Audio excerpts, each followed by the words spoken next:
Hello, in this video I'm going to show you how to make gluten-free cheddar jalapeno rolls filled with honey butter. I start by measuring out 400 grams of gluten-free all-purpose flour. I'm using GF Joules all-purpose gluten-free flour because it has a relatively high starch content, which really supports the structure of yeasted breads. To the flour, I add 1 packet of instant yeast, 1 teaspoon of garlic powder, 1 teaspoon of salt, 2 teaspoons of baking powder, and 1 tablespoon of sugar. I give this a quick stir with the KitchenAid mixer before adding any additional ingredients. Next, I add 4 tablespoons or half a stick of softened butter, 2 tablespoons of oil, and 3 tablespoons of honey.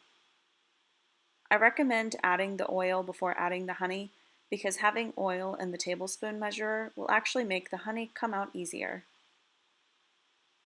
Then I measure out 1 cup of whole milk and microwave it to about 120 degrees Fahrenheit. The use of milk in the dough is going to make the dough really soft. Once the milk is warm, I add 1 egg yolk plus 1 whole egg. I microwave the milk to 120 degrees Fahrenheit so that it drops to about 110 by the time I have the eggs added in. I stir the eggs in with the milk with a fork. This is going to allow the eggs to incorporate easier into the dough. Before I add the liquid into the dough, I use a thermometer and check the temperature. If the mixture is over 110 to 115 degrees Fahrenheit, it's too hot and can kill the yeast. I mix the butter, oil, and honey into the flour for about 30 seconds before I pour in the liquids. Again, the liquid shouldn't be any hotter than 110 degrees Fahrenheit at this point. I mix on low to medium-low speed while I'm adding in the liquid, and once all of the liquid has been added in, I turn the speed up to medium-high. I used instant yeast this time that I made the dough, but I've certainly made this recipe with active dry yeast before. In order to use active dry yeast to make this, bloom the active dry yeast in the warm milk. Let it bloom for at least 5 minutes or until you see some yeast activity and bubbles on the surface of the milk.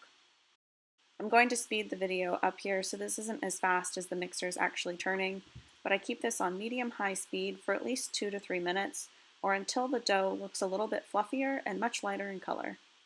While the dough is mixing, I prepare the jalapenos. I remove the pith and the seeds and then small dice the flesh. And yes, I do wear a glove whenever I dice jalapenos because I've touched my face on accident just one too many times. I like to wipe down the edges of the bowl after I've mixed the dough and before I add in the jalapenos and the cheddar cheese, just to make sure that there's no ingredients stuck on the bottom of the bowl. Then I add in 1 cup of shredded sharp cheddar cheese and then the 2 small diced jalapenos.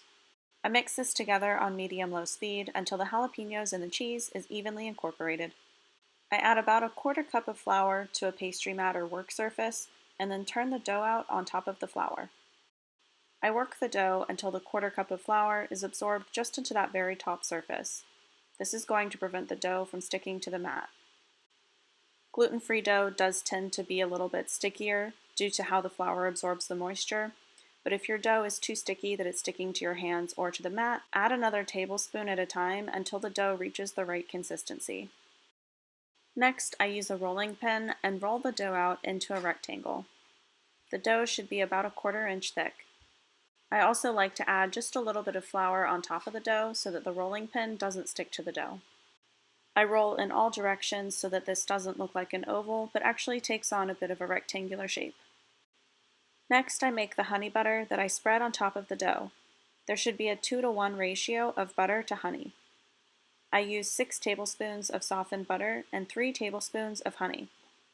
However, I also like to make extra of this because it's delicious to serve on top of the rolls after they've been cooked. In this case, I've doubled the recipe, but I'll only need about half of this to spread on top of the dough. If you've seen my gluten-free cinnamon rolls recipe, you'll see that for cinnamon rolls, I recommend whipping the butter. That's because when I make cinnamon rolls, I do a much thicker layer of the butter.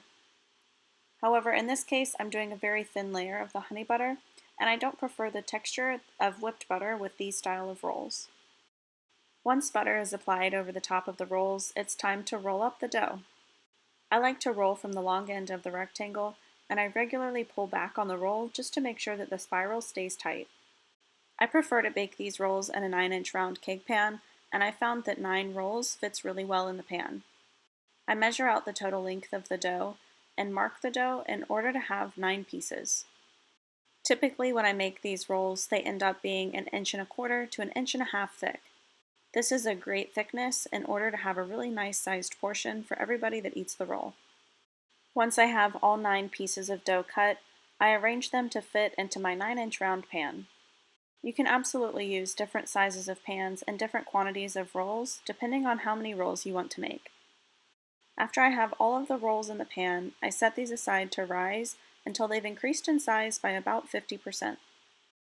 Then I bake the rolls in the oven at 350 degrees Fahrenheit for about 30 minutes. Once they're done, the internal temperature should read 202 degrees Fahrenheit. Let the rolls cool off for just a couple of minutes, and then scoop them out and serve them for dinner. I love to have these rolls with a warm bowl of chili or with some barbecue pulled pork. Thanks for watching this video on how to make gluten-free cheddar jalapeno rolls filled with honey butter. Let me know if you have any questions in the comments below, and as always, like and subscribe to see more content.